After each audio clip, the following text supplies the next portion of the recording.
새벽 공기는 차갑고 조용했으며 내가 내뿜는 숨이 하얗게 피어올라 아직 어둠이 거치지 않은 골목길 위로 사라져갔습니다. 매일 아침 이 시간이면 나는 습관처럼 길을 확인하곤 했는데 오늘도 어김없이 그 익숙한 길을 바라보며 혼잣말을 중얼거렸습니다. 이 길은 기억이 참 길지요. 수십 년을 걸었던 길인데 아직도 새로운 이야기들이 숨어 있는 것 같아요. 창고로 향하는 발걸음은 무겁지도 가볍지도 않은 그저 익숙한 리듬을 타고 있었습니다. 녹슨 문고리를 돌리며 창고 문을 열자 오랜 세월 동안 쌓여온 먼지와 종이 그리고 시간의 냄새가 코끝을 스쳐 지나갔습니다.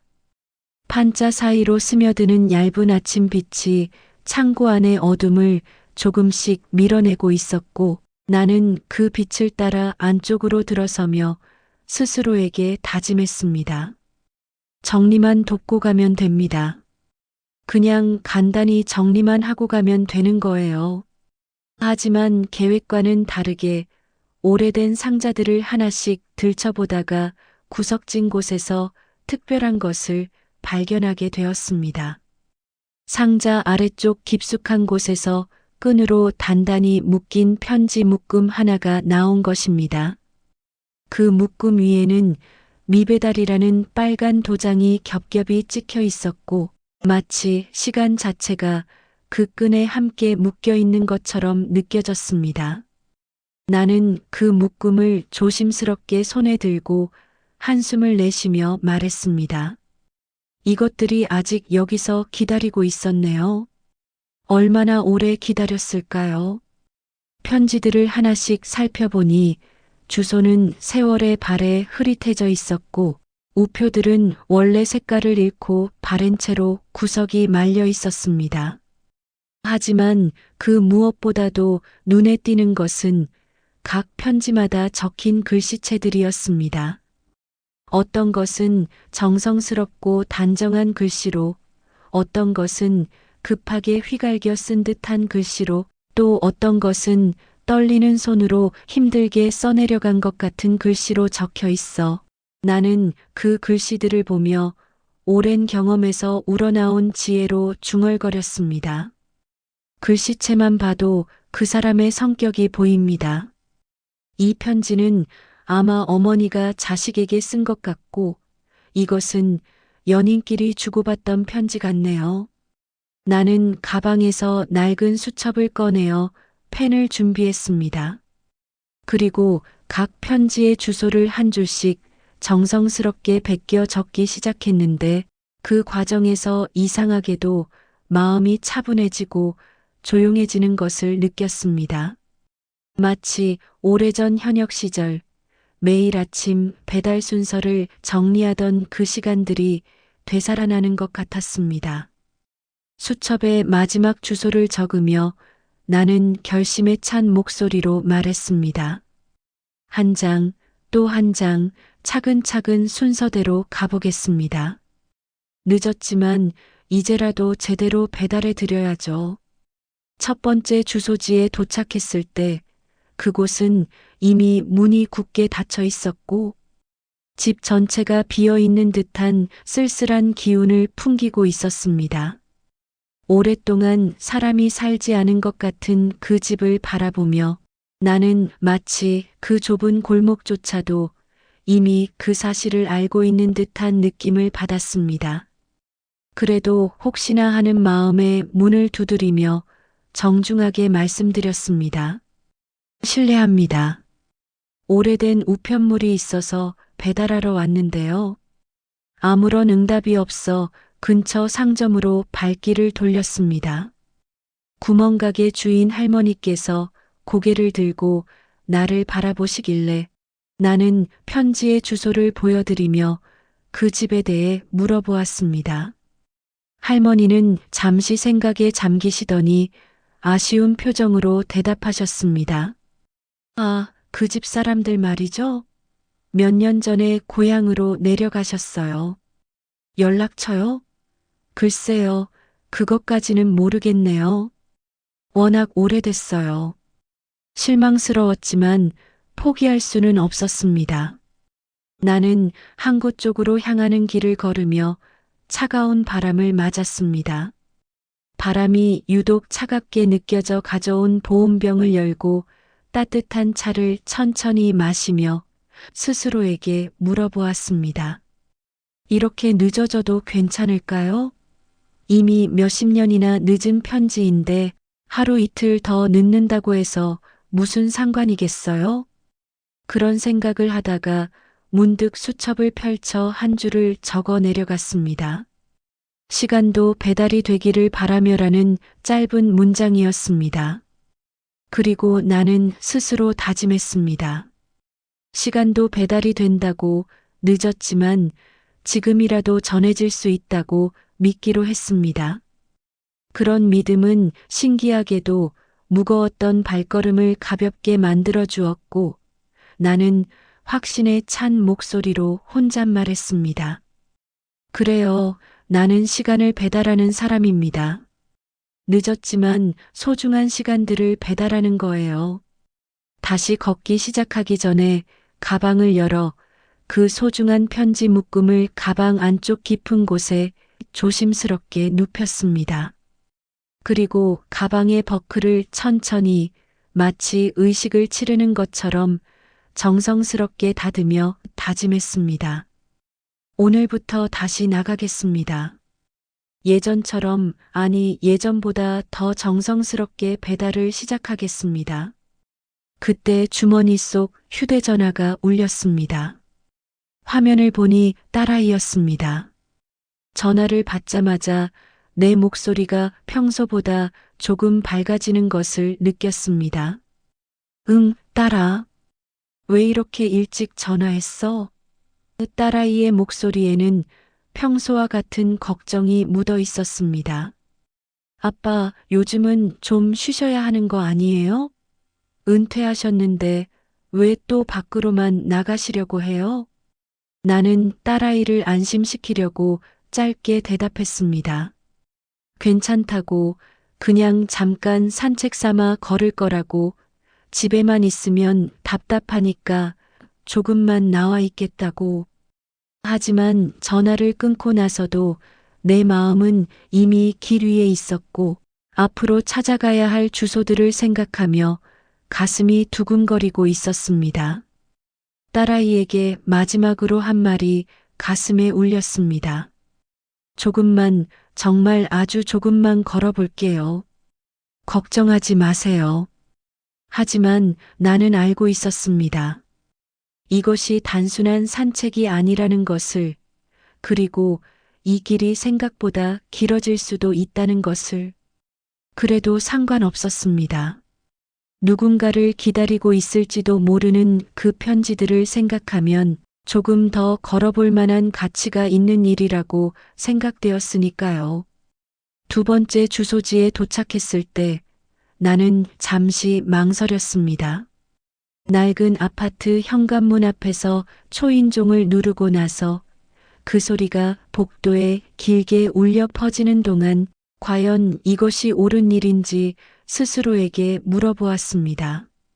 한참을 기다리자 안쪽에서 슬리퍼 끄는 소리와 함께 조심스러운 발자국 소리가 들려왔고 문 너머로 여성의 목소리가 들렸습니다. 누구세요? 이 시간에 누가 오셨나요? 나는 가방에서 그 특별한 봉투를 꺼내어 문 앞으로 조심스럽게 내밀었습니다.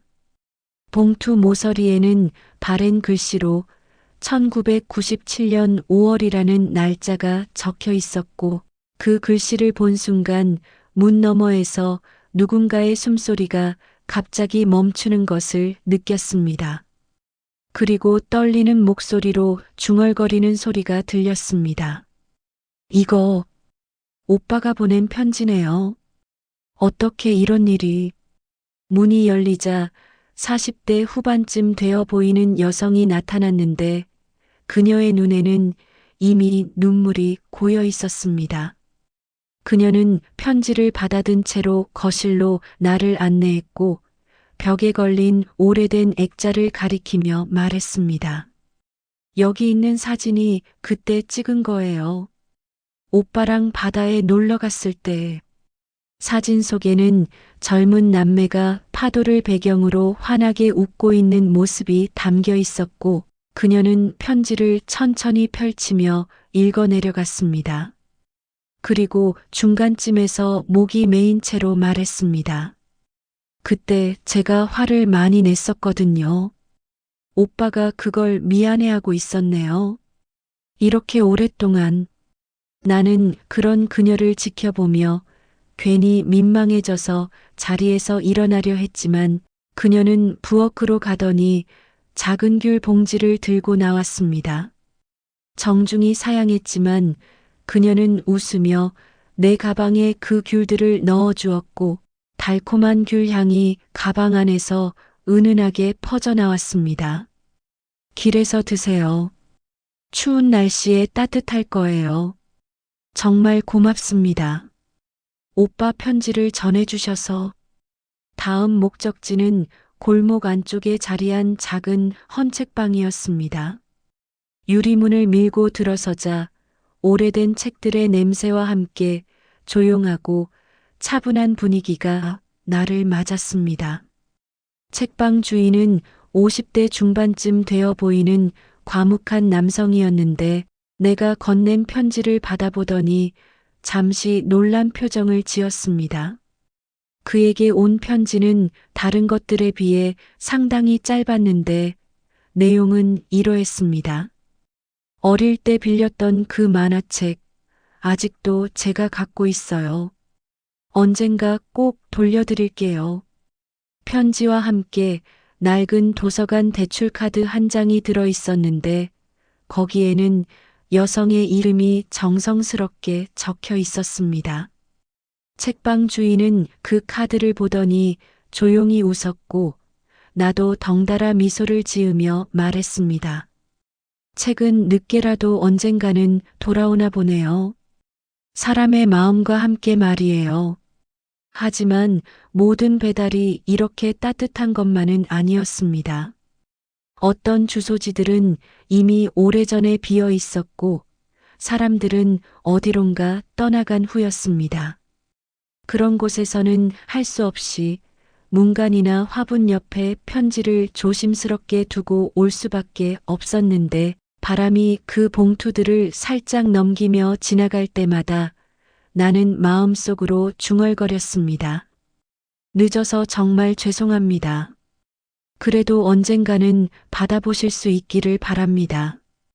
특히 기억에 남는 것은 한 고층 아파트에서 만난 냉담한 반응이었습니다. 아무리 초인종을 눌러도 문은 끝내 열리지 않았고 인터폰을 통해서만 차가운 목소리가 들려왔습니다. 뭔 편지요? 이런 오래된 거 필요 없어요.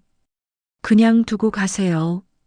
나는 현관문 앞에서 한참을 서 있다가 결국 고개를 숙이고 그 자리를 떠나야 했습니다. 길을 걷다가 만난 동네 아이들은 내 모습을 신기해했습니다. 그들이 내 우편 가방을 보며 눈을 반짝이며 물어보았습니다. 아저씨, 그거 진짜 우편 가방이에요? 요즘도 편지 배달하는 사람 있어요? 나는 어깨를 펴고 그들에게 가방을 보여주며 말했습니다. 진짜지. 편지는 약속이거든. 누군가와 누군가 사이의 소중한 약속을 전해주는 거야. 하루가 지나면서 내 손에 든 지도에는 점점 더 많은 별 표시들이 늘어갔습니다. 그 별들은 내가 지나온 모든 자리, 만났던 모든 사람들, 전해진 모든 편지들을 의미하는 것이었고 그 별들이 서로를 향해 빛나는 것처럼 느껴졌습니다. 지도를 접으며 나는 혼잣말처럼 중얼거렸습니다. 주소들이 길을 만들었군요. 그리고 그 길들이 사람과 사람을 이어주었네요. 해가 서쪽 하늘로 기울어갈 무렵 나는 벤치에 앉아 남은 편지 봉투들의 개수를 세어보았습니다. 오늘 배달한 것보다 내일 배달해야 할 것들이 더 많았지만 이상하게도 마음은 가벼워져 있었습니다. 가방 안에서 나는 귤 향기가 계속 나고 있었고 그 향기는 오늘 만났던 따뜻한 사람들을 떠올리게 했습니다. 내일은 더 가벼운 마음으로 갈 수 있겠지요. 오늘보다는 훨씬 더. 그때 휴대전화에 딸아이로부터 문자가 왔습니다. 아빠 괜찮으시죠? 너무 무리하지 마세요. 나는 잠시 생각하다가 단순한 이모티콘 하나만 보냈습니다. 말로는 표현하기 어려운 하지만 분명히 따뜻한 무언가가 가슴속에서 피어오르고 있었습니다. 그리고 마지막으로 짧은 문자를 하나 더 보냈습니다. 괜찮다. 아빠는 지금 걷고 있어. 좋은 길을 걷고 있단다. 저녁 무렵 집으로 돌아가는 길에 나는 오늘 하루를 되돌아보았습니다. 누군가에게는 기쁨을, 누군가에게는 그리움을, 또 누군가에게는 위로를 전해준 하루였습니다. 비록 모든 편지가 따뜻하게 받아들여진 것은 아니었지만 그래도 나는 확신할 수 있었습니다. 시간이 흘러도 변하지 않는 것들이 분명히 있다는 것을, 그리고 그런 것들을 전해주는 일이야말로 진정 가치 있는 일이라는 것을 말입니다. 아침부터 하늘이 무겁게 흐리더니 결국 비가 내리기 시작했습니다. 처음에는 가랑비 정도였지만 점점 굵어지면서 거리에 아스팔트를 적시고 있었습니다. 나는 집에서 가져온 낡은 우산을 펼치며 그 가벼운 무게감을 느꼈지만 오늘만큼은 이 정도 비 때문에 멈출 수는 없다고 생각했습니다.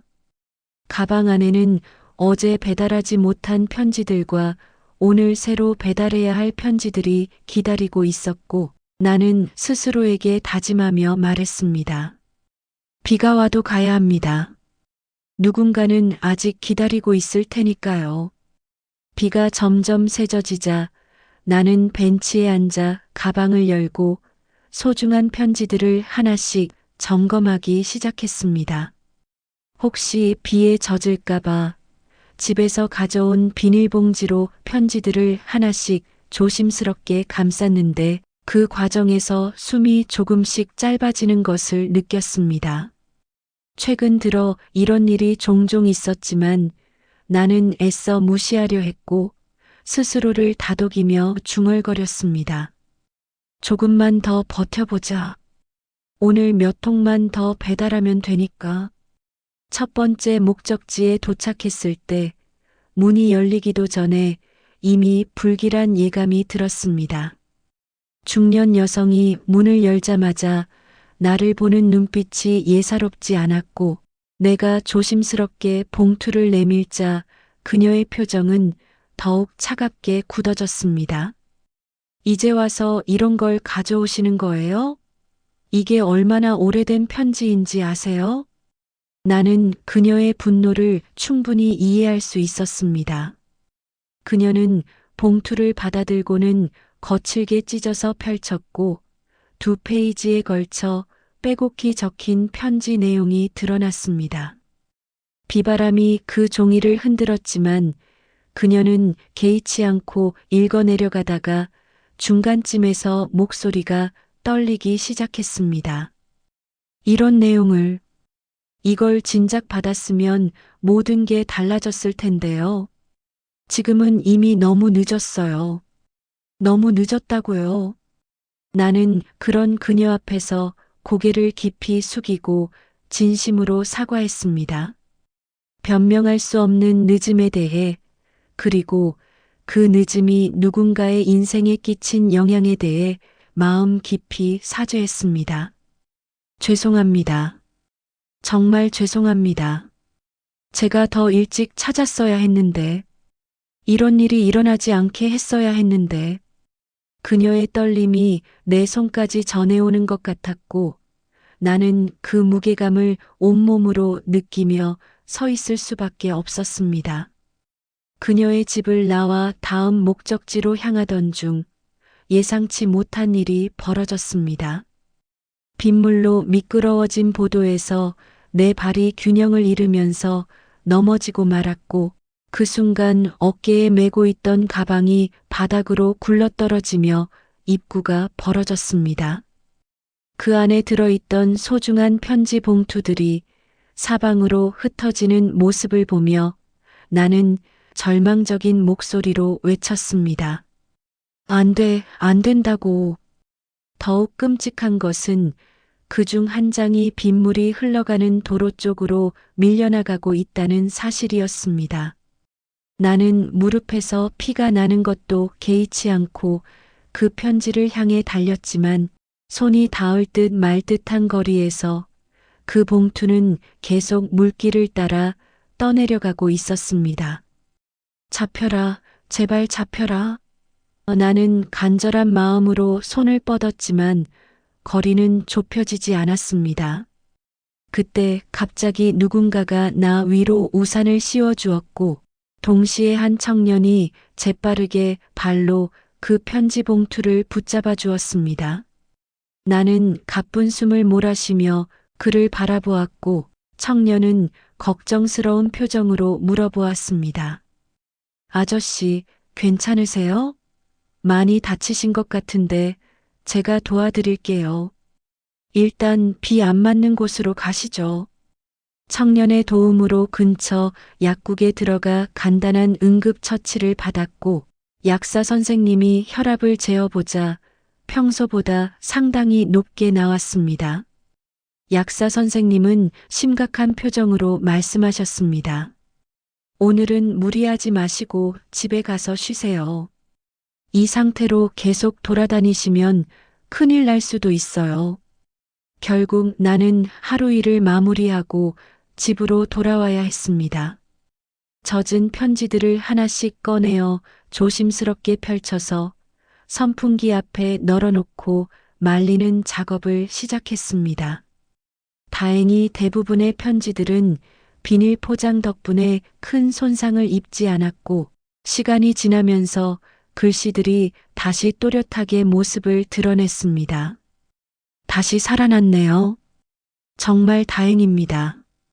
이 편지들이 무사해서 얼마나 다행인지 모르겠어요. 그날 밤 나는 오랫동안 잠들지 못하고 여러 가지 생각에 잠겼습니다.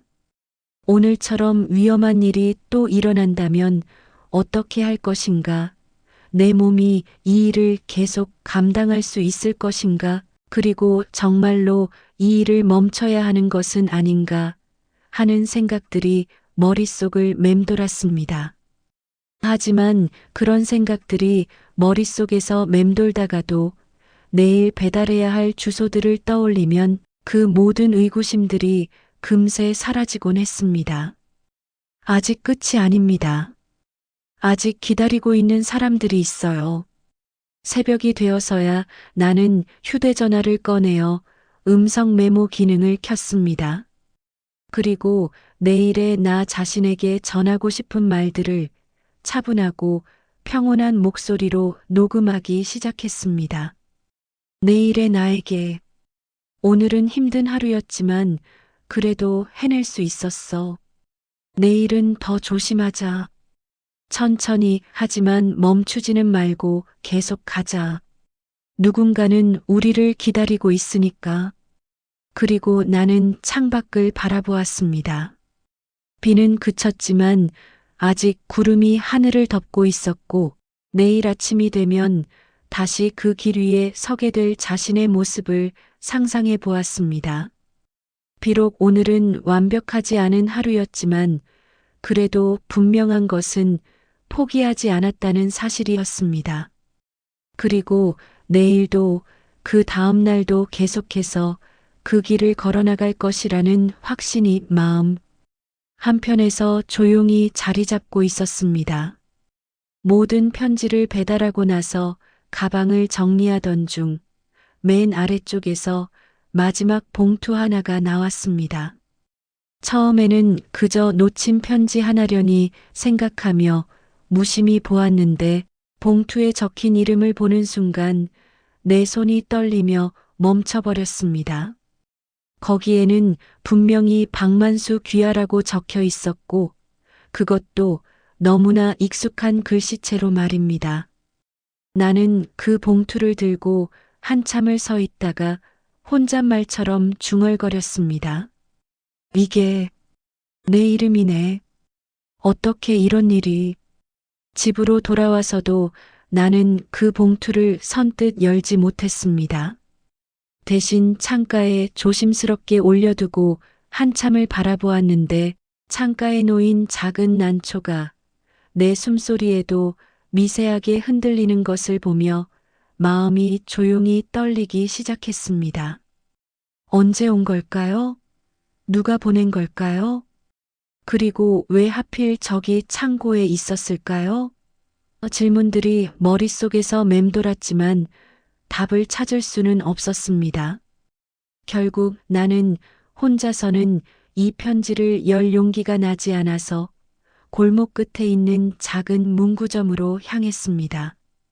그곳 주인 할머니는 평소 나를 잘 알고 계셨고 내가 사정을 말씀드리자 따뜻한 차 한 잔을 내주시며 천천히 말씀하셨습니다. 그런 중요한 편지를 혼자 읽기 어려우시겠네요. 괜찮으시다면 제가 옆에 있어 드릴까요? 혹시 모르니까요. 할머니의 배려로 마음이 조금 안정된 나는 떨리는 손으로 봉투를 열었습니다. 종이가 부드럽게 울리는 소리와 함께 펼쳐진 편지지에는 너무나 그리운 글씨가 적혀 있었습니다. 첫 줄부터 내 눈에 눈물이 맺히기 시작했습니다. 만수 씨, 당신은 충분했어요. 당신이 생각하는 것보다 훨씬 더 충분했어요. 그것은 분명히 아내의 글씨였습니다. 편지 날짜를 보니 아내가 마지막으로 병원에 입원하기 전날 밤에 쓴 것이었고 아마도 내가 잠든 사이에 몰래 써서 어딘가에 숨겨두었던 것 같았습니다. 나는 목이 메어오는 것을 느끼며 한 줄씩 소리내어 읽어나갔습니다. 당신은 늘 자신이 늦는다고 부족하다고 생각했지만 그렇지 않아요. 당신이 집에 와 있으면 시간이 제 시간으로 돌아왔어요. 당신이 있어서 우리 집은 언제나 따뜻했어요. 편지를 읽으면서 눈물이 났지만 동시에 웃음도 터져 나왔습니다. 슬픔과 기쁨이 함께 밀려와서 어떤 감정이 더 큰지 알 수 없을 정도였습니다. 나는 편지를 가슴에 꼭 안고 중얼거렸습니다. 고마워요. 정말 많이 고마워요. 이런 말을 남겨줘서. 며칠이 지난 후 나는 특별한 모임을 만들기로 결심했습니다. 그동안 편지를 받았던 사람들에게 연락을 취해서 작은 카페에 모이자고 제안했고 생각보다 많은 분들이 응해주셨습니다. 그날 모인 자리에서 각자가 받은 편지 이야기를 한 줄씩 나누었는데 그 이야기들 하나하나가 모두 소중하고 의미 깊었습니다. 그 편지 덕분에 오랫동안 연락하지 못했던 친구에게 전화를 걸었어요. 편지를 읽고 나서 마음의 응어리가 풀렸어요. 같은 이야기들이 이어졌습니다. 특히 기억에 남는 것은 처음에 나에게 화를 냈던 그 여성분도 자리에 참석해 주신 것이었습니다. 나는 조심스럽게 인사를 드렸고 그녀는 잠시 망설이다가 짧지만 진심이 담긴 말씀을 해주셨습니다. 그날 제가 너무 심하게 화를 냈네요. 다른 분들 이야기를 들어보니 편지라는 게 단순히 빠르고 늦고의 문제가 아니라는 걸 알겠어요. 우리는 서로에게 길게 사과하거나 설명하지 않았습니다. 대신 묵묵히 차를 나누어 마시며 각자의 이야기를 들어주었고 말로는 표현되지 않는 따뜻한 이해가 그 자리를 가득 채웠습니다. 한 분이 조용히 말씀하셨습니다. 편지는 참 신기한 것 같아요. 때를 가져다 주고 또 때를 데려가기도 하고. 그날 밤 집에 돌아온 나는 책상에 앉아 답장을 쓰기 시작했습니다. 아내에게 보내는 답장이었습니다. 그동안 하지 못했던 말들, 전하고 싶었던 감사의 마음들을 짧지만 진심을 담아 적어 내려갔습니다. 당신이 남겨준 말 덕분에 하루하루가 다시 돌아옵니다. 이제야 알겠어요. 내가 배달하고 있는 것은 편지가 아니라 시간이었다는 걸. 그리고 그 시간들이 결국 우리를 이어주고 있다는 걸. 답장을 다 쓴 후 나는 봉투에 넣어 우체통에 넣었습니다. 봉투가 우체통 안으로 떨어지는 소리가 유난히 또렷하게 들렸고 그날 밤 하늘은 오랜만에 맑게 개어 있었습니다.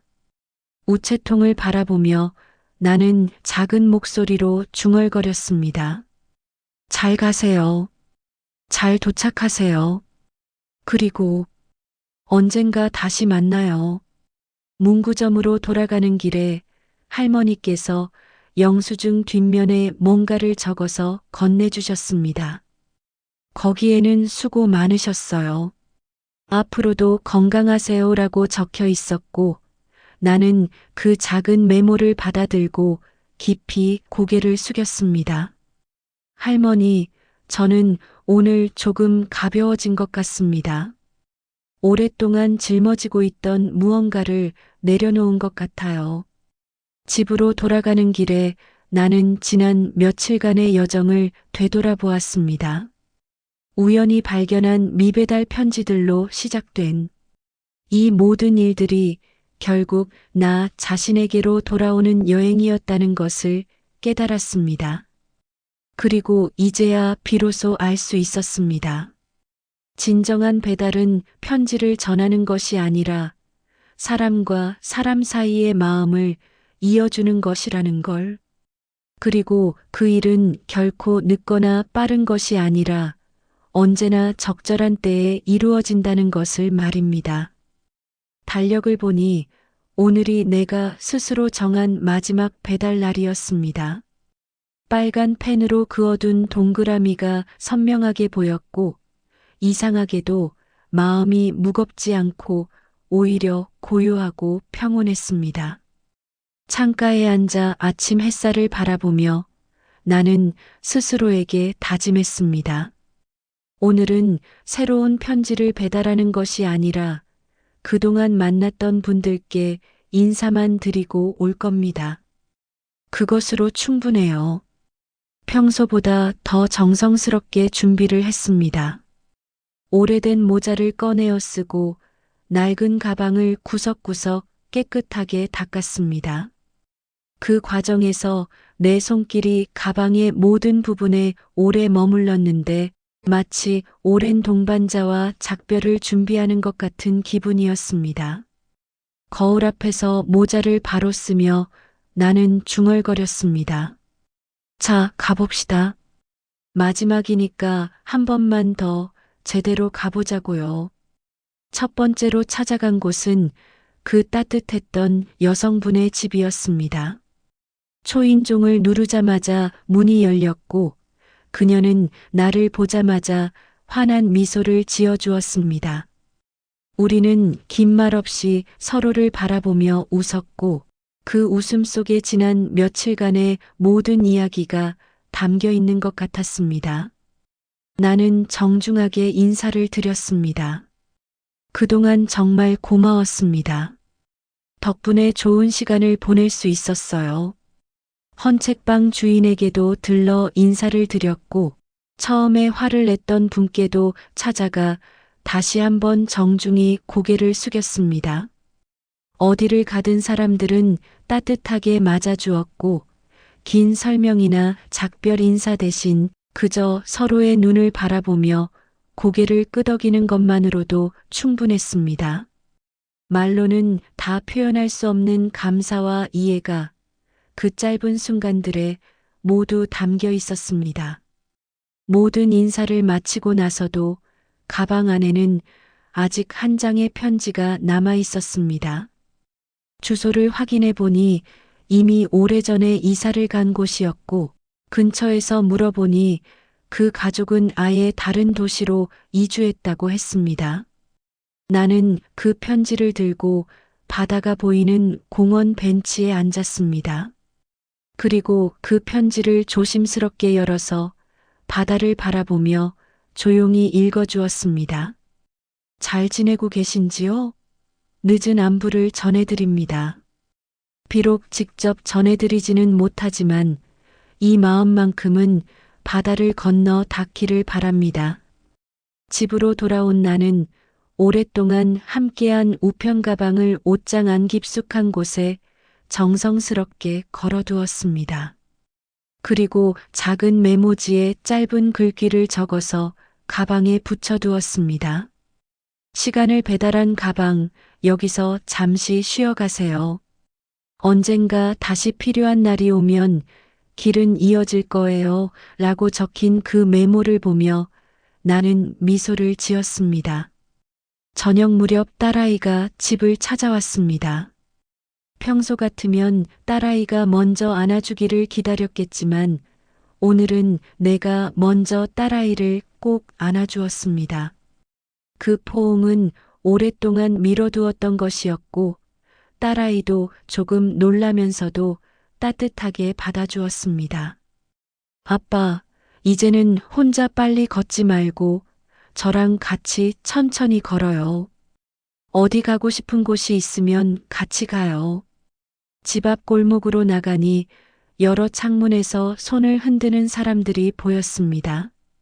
지난 며칠 동안 내가 찾아다녔던 분들, 그리고 오랫동안 이 동네에서 나를 지켜봐 왔던 이웃들이었습니다. 골목이 평소보다 넓어 보였고 내가 조금 작아진 것 같았지만 그것이 전혀 나쁘지 않았습니다. 나는 그들을 향해 손을 흔들며 말했습니다. 안녕히 계세요. 그리고 또 찾아뵐게요. 골목을 나와 큰 길가에 서니 빨간 우체통이 보였습니다. 나는 그 우체통을 한참 바라보며 생각에 잠겼습니다. 지금도 이 순간에도 세상의 수많은 편지들이 이곳을 지나가고 있을 것이고 그 편지들 역시 늦거나 빠르거나 상관없이 결국에는 제자리에 도착할 것이라는 믿음이 가슴 한편에서 따뜻하게 피어올랐습니다. 그게 제가 믿는 일입니다. 모든 마음은 결국 전해진다는 것 말이에요. 해가 지면서 골목 곳곳에 불빛들이 하나둘씩 켜지기 시작했습니다. 그 불빛들이 만들어내는 길은 예전과는 조금 다른 모습이었지만 여전히 사람들을 이어주는 따뜻한 길이었습니다. 나는 더 이상 서두르지 않는 발걸음으로 그 길을 천천히 걸으며 깨달았습니다. 시간은 제자리로 돌아가는 거군요. 빨리 가려고 할 필요도 없고 늦을까봐 걱정할 필요도 없어요. 집에 거의 다 와갈 무렵 한 아이가 종이 비행기 하나를 하늘 높이 날리는 모습을 보았습니다. 그 종이 비행기는 바람을 타고 높이 올라가더니 어디론가 사라져갔고 나는 고개를 들어 그 모습을 바라보며 마음속으로 축복을 빌어주었습니다. 석양의 그늘이 길게 드리워졌지만 그것이 전혀 무겁지 않고 오히려 가벼웠습니다. 어디든 잘 도착하길 바랍니다. 이 모든 이야기의 마지막에서 나는 하나의 깨달음을 얻었습니다. 길 끝에 다다라서야 비로소 진정한 길을 배우게 되었다는 것을, 서두르지 않아도 되고 늦을까봐 걱정하지 않아도 되며 그저 한 걸음씩 내디디면 된다는 것을, 그리고 무엇보다도 중요한 것은 편지든 마음이든 사람이든 모든 것에는 그것만의 속도가 있다는 것을. 나는 이 긴 여정에 감사하며 마지막 문장을 남겨둡니다.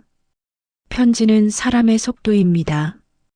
그리고 그 속도야말로 가장 완벽한 속도인 것 같아요. 고맙습니다. 모든 것에게. 그렇게 나의 특별한 배달 이야기는 끝이 났습니다. 아니, 어쩌면 이제 시작인지도 모르겠습니다. 왜냐하면 진정한 배달이란 끝나는 것이 아니라 계속 이어지는 것이니까요. 사람과 사람 사이의 마음을 이어주는 일은 결코 끝나지 않는 아름다운 일이니까요.